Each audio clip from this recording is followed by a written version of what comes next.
Ais, masa tu yang kita dah mes dah. Ha. Ayah Honda, halo dah.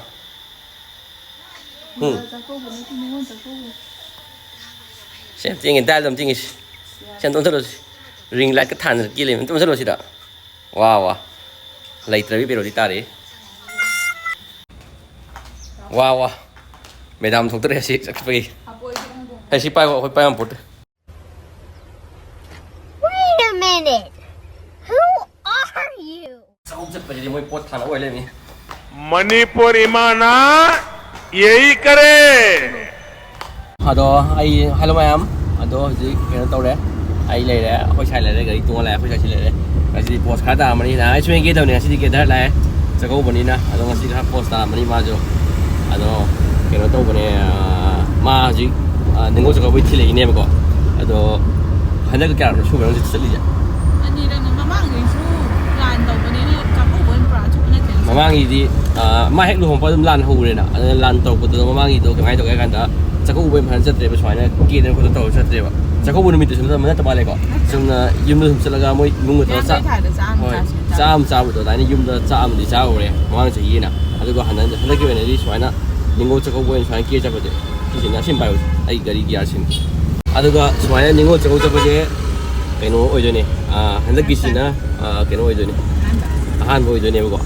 Kia cepat je. Aduh ni memang tahu je. Aduh ini mati lama ka, ini halal ni. Aduh kena tahu ni. Friend si kena kamera se. Moi ada, moi mesti nak lapor baca batung tak bagai tahu apa tu. Ngasih di blog saya ni mati mana mana hai dah. Ayah awak tu ni. Itu kan dah orang kamera se mana nama ni. Aduh halal partum nama ni. Itu juga. Ngasih di tengok sampai blog saya nang ikhale tu mai pasal mai hai dah. Aduh si je yang fajar tu berdua ante ko. Jadi mai itu soalnya seperti lu macam dah ham macam orang ada iban ni itu soalnya ini tim berkuda ante tu ham orang itu memori yang terlalu baik dah. Jadi nang kita orang ni tu macam itu sebelum thagal ni tu macam ngai tu bah bijing biro. Tu aina haja kita orang ni tu silai dah kocai. Aduh lambi tu som dek kita imana dek form low ni betul som bisum dek koi tu lah ya. Aduh orang ai matang jarak. Aduh, jauh dari memang, aduh kau saya jangan sih di padi dah. Aduh, mana kiri buat ni berkuat. Aduh, kiri tu natural beauty dia berani. Asyik betul kiri nak tidak dalam ni. Nah, cuma level ni pasal mana maju ni. Aduh, ayu ni je ambra. Kiri, apa tahu di look siapa ni. Mak kayak ini apa? Di note tam ni, mak di pasal hendak ni mihir benda. Aduh, saya hanya nak berdekat. Moi nupi pang mi ni cuai dia. Nupi kan mi kan hai pang wasan tak baik dah. Nupi kan mi je. Evers, macam dah. Mai macam mai imung manung ni loi thar ni na ado moi yo ni dia ai je ina phasai hele hai ba ado moi nupi pang mi na hai bjan tan hai dai ne khoi dai mi ado imana ba eneri ini theng no mi khide mana ham ai ga ma je phaja ba je ai ni hele an hai ado ki wari ni da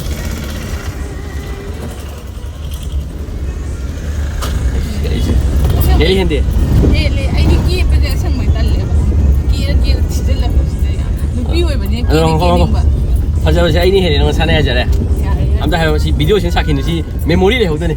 Agak nang phasau ka hele ba? Ha? Nang ne hele. Ado ni miang. Ya din. Ai hi đâu đấy. Ji. Cái đó. Cái nó thằng được có dây thằng đấy. Cái mình này chúng ta khai tạo bạn ngay thì năm 2 gì, thầy với thầy tạo có năm đô rồi. YouTube che. Che, thằng đâu đây? Asi không ra đâu. Ai thìn đuổi đi cái gì cái gì em ta làm được nên phải giải. Đây xong sao mới làm? Đây bứt cái điều này. Kamu hay làm sao vậy?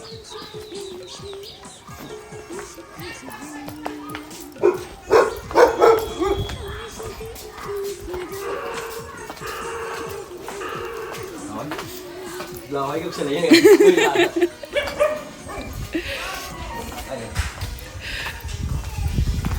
Ôi, asi cả đã nung trăng sai cả đã, mấy ai cả đã sang, mấy ai cả, phải cả đã, Aduh.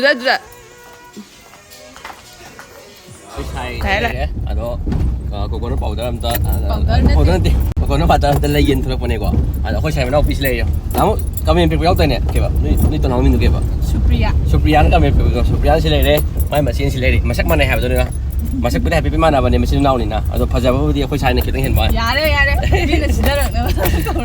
Ada, siapa pasal hendak dia macam. Hendak. Tahu siapa orang tu? Pajam dia kau cari kita ingin mana tra. Okay, jadi kita buat am terlalu. Okay, lehau tu dia masih. Bye bye. Tabra, orang video kau ni kau. Saya em tu sih tak. Tu, kau cari ni Hendra. Ada potar kai kan ni. Ya apa? คนเฮ็ดมาแล้วน้ำมาบุกเจ้าคนละมาน้ำว่างาเสียคนกี้จากเอาวสีอีสานพี่หุ่นสุบรักว่าเฮาเลยมาทั้งคงเดินคนนี้นะเฮาพี่บุกทอกเสียแล้วสิภาษาอังกฤษแต่การจะเสียแล้วก็ภาษาพูดไว้เนาะอะไรพี่สิเขาว่าจนมันว่าเฮาเลยใกล้ทวีมันมาทอกเสียแล้วเนี่ยอีสานพี่หุ่นสุบยับปั๊มจะไม่เย็นมาคงยาวเลยอะไรพี่สิน้องอายุคงโตกันแล้วเลย Aduh ni wan anak pelajar tu lucah lebih. Ngol anak bangkai plian tu kan ada di hari dia ngai ni mesti pasal enggak mau bicara lagi pasal di program. Ya. Sini ni nak tak. Hari ni tak ada aku je ngai tawan saya ni.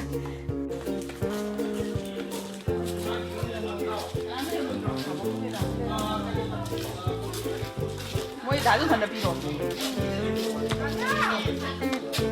Dah tu sana lagi.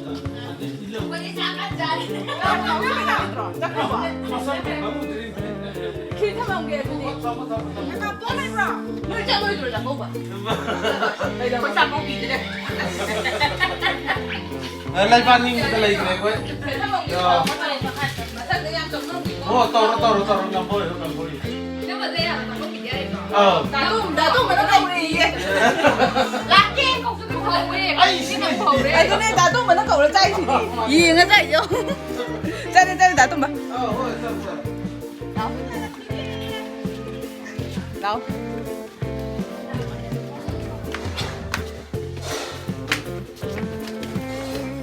你当家那个，你走。大哥，你们先上门在一起，可以去那边搞点来了。大哥，我那边是公的。会的，辣的，那你就搞。公啊，你很你们懂得那个怎么说噻？而且大哥我会。那那个啥，我比他们个。哎喏，是得比多少钱？你们的比他们多的比对，你看有。Trăng thế nào không bán hàng tận ngày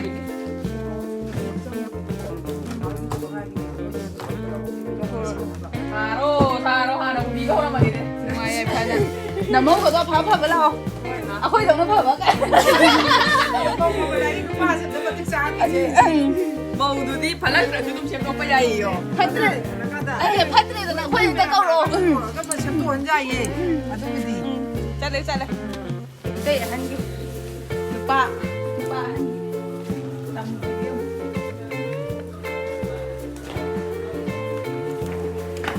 Tiga sini kaya bukan tu yang dapat kan ni.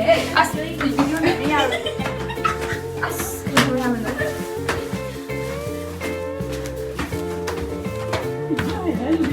Baik dah, saya dah. Dah. Dah tu pak. Saya buat pejabat tapi dah. Mai aku kan ni tahu sih. Video đâu kìa mà. Mà em vlog thì em có thằng nó kìa mà.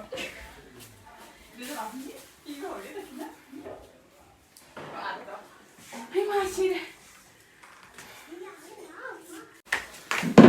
Mà tung đấy em tàu cũng không vui được kìa. Thôi, sao phải rồi bốc thua. Bốc thua. Hey, nó pi đầu thua lắm. Nó đi chơi. Đây. Gula không kìa từ từ này aku có thui này cả vậy nè.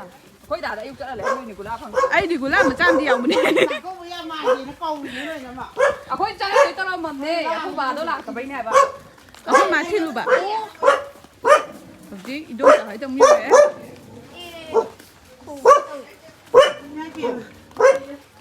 Đôi cả nó sao có uống mà này hả bà? Anh đâu cả không chứ. Đó.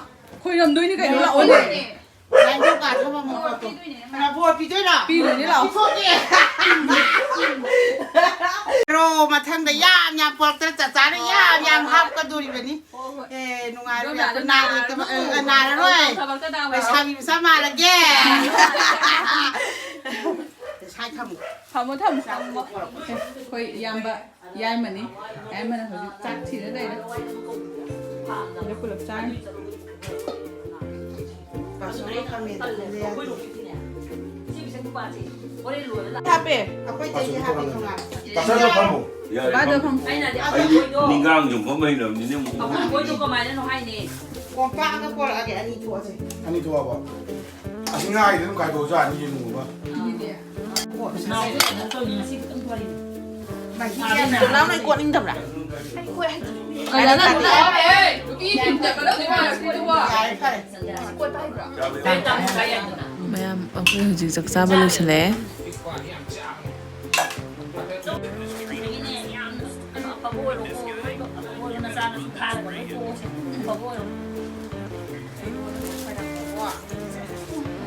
Xã tan mà nè, yam ta lo, thằng bác ăn uống thằng bác phăng ngô, tàu mà ta về đó nó ra nó chung mà thằng bác ta là nè, family yam sao anh bè cái này không có. Đây là gì đó là ổi nè, Dạ đưa phải xa cái happy ra. là ổi nè. Giờ là dạ đưa lên cái ngoài đi cô. Xem. Phải xa ông kia là không nào.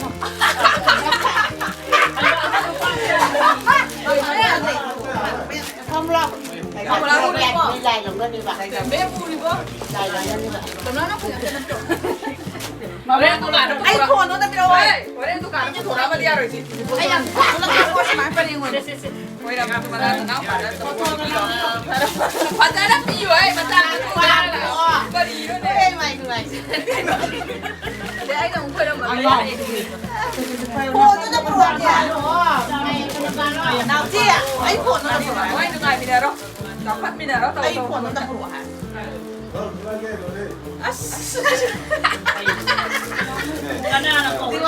Diwali gitu. Mà đúng cái tóc cũng ngạc mà. Apa tadi ada tamu ini? Dia kan ada tamu dulu. Nick tên là cái tàu đi ấy. Ya, itu lepas tu. Bari isa namin natin ni Cora. Phải sắm tháng thì nào. Không sắm cái gì. Phải trả. Dạ rồi, tàu ra. Thằng bác cả đó tàu bằng phăng ngô. Chúng cái này nó đi rồi, thằng bác phăng ngô. Chúng cái tao nó luôn.